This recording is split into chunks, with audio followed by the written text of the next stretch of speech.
Bienvenue sur le rocher. Tu sers Dieu, tu pries, tu t'impliques à fond, mais à l'intérieur, tu ressens un vide, une fatigue chronique, un feu qui s'éteint peu à peu. Tu te dis, comment est-ce possible? Je fais tout bien, et pourtant je me sens à bout. Dans cette vidéo, on va parler d'un sujet tabou, mais bien réel, le burn-out chrétien. Oui, il existe. Et non, ce n'est pas un manque de foi, mais un appel à réajuster ton rythme et ta relation avec Dieu. Tout d'abord, qu'est-ce que le burn-out chrétien? C'est un épuisement total, émotionnel, physique, mental et spirituel. Et souvent, il naît dans un contexte où on pense bien faire. Tu t'engages dans 10 projets, tu dis oui à tout, tu cours partout pour Dieu. Mais ton âme se dessèche parce que tu oublies la source. C'est comme une lampe qui reste allumée sans être jamais rebranchée. Mon peuple a abandonné la source d'eau vive pour se creuser des citernes crevassées. Jérémie chapitre 2 verset 13. Un ministère sans intimité mène à l'épuisement.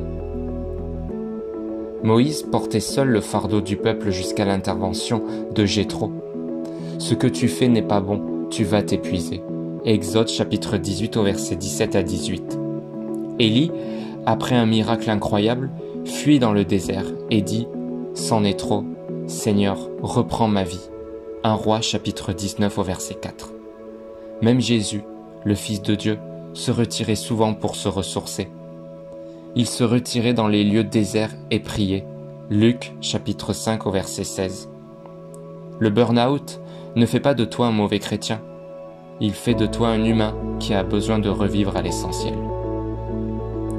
Voici les signes du burn-out spirituel. Tu continues ton service mais sans joie. Ton cœur n'est plus dans ce que tu fais. Tu ressens de la culpabilité quand tu prends du temps pour toi. Tu n'as plus d'intimité réelle avec Dieu, juste une routine spirituelle. Tu vis dans une performance religieuse au lieu d'une relation vivante. Et tu te compares aux autres, tu t'épuises à être à la hauteur. Attention, ces signes ne sont pas à ignorer. Ce sont des alarmes spirituelles que Dieu utilise pour te dire « Viens à moi, toi qui es fatigué ». Mais comment l'éviter ou en sortir? Reviens à la source. Priorise ta relation avec Dieu avant ton service pour lui. Comme il est dit dans Jean chapitre 15 au verset 5, « Sans moi, vous ne pouvez rien faire ». Passe du temps avec lui, juste pour être rempli, pas pour préparer un message. Apprends à dire non. Tu n'es pas sauveur du monde. Tu n'as pas à porter tous les fardeaux. Discerne ce qui est bon de ce qui est juste pour toi maintenant. Ne reste pas seul.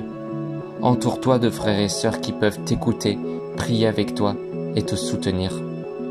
Parle à un pasteur, un mentor, un ami spirituel. Portez les fardeaux les uns des autres. Galates chapitre 6 au verset 2. Prends le repos au sérieux.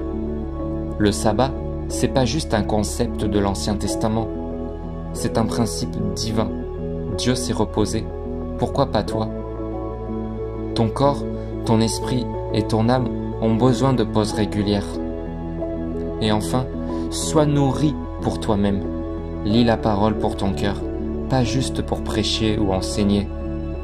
Reconnecte-toi avec la joie d'être simplement enfant de Dieu. Tu peux être brûlant dans ton service, et pourtant être en train de brûler intérieurement.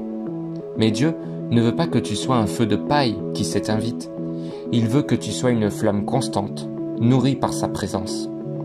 Le burn-out n'est pas une honte. C'est un signal de Dieu pour t'enseigner à marcher avec lui dans le repos, dans la sagesse et dans la paix. Alors, ne confonds plus l'activisme spirituel avec la vie spirituelle.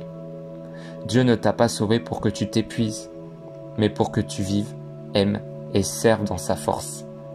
Prends soin de ton âme, elle est précieuse aux yeux de Dieu. Si tu te sens vidé, sache une chose, Dieu ne t'a jamais demandé de t'épuiser pour lui. Il t'appelle à rester connecté à la source, à marcher avec lui dans la paix et la confiance, pas dans la pression. Dis-moi en commentaire si tu traverses une saison difficile. Je prierai pour toi. Abonne-toi pour recevoir d'autres messages qui restaurent l'âme et rallument la flamme. Et n'oublie pas, Dieu ne cherche pas des soldats épuisés. Il cherche des cœurs disponibles, reposés, enracinés en lui. À demain et surtout, prends soin de ton âme.